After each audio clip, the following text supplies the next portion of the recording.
L'actualité qui a marqué cette semaine, plus particulièrement dans la province du Nord Kivu, je parle de la situation sécuritaire en territoire de Béni.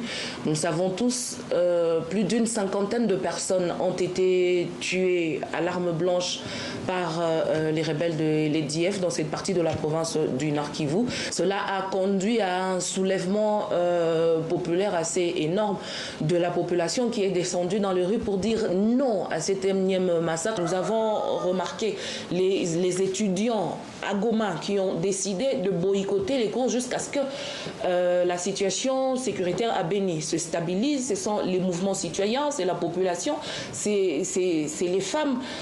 Et tous, d'une certaine manière, d'une même voix, ne jurent que par le départ de la mission onusienne de l'Est de la province, parce que la population estime qu'en 20 années qu'elle est là, elle n'a apporté aucune sécurité dans la région nord de la province du Nord Kivu.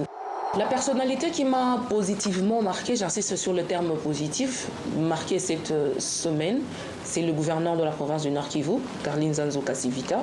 J'ai été touchée par le fait que ça a été un homme plus de terrain qu'un bureaucrate, qu'un politique dans le bureau. Le fait qu'il est allé vers la population de Béni pour exprimer son soutien, sa compassion. Comme si ça ne suffisait pas, il a fallu qu'il y ait aussi le crash du petit porteur d'une compagnie, ici à Goma, Bizibi. Il a quand même eu le temps aussi de rentrer, s'enquérir de la situation de ce crash, être au chevet des rescapés de ce crash ainsi que des familles victimes.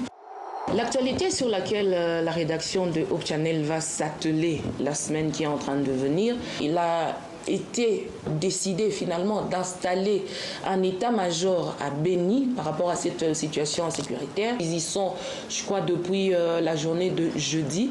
Eh bien, nous, en tant que rédaction d'Hope Channel, on compte maintenant, la semaine qui va venir, s'atteler au travail que va effectuer cet état-major sur place à Béni, le bilan des opérations de traque contre les EDF.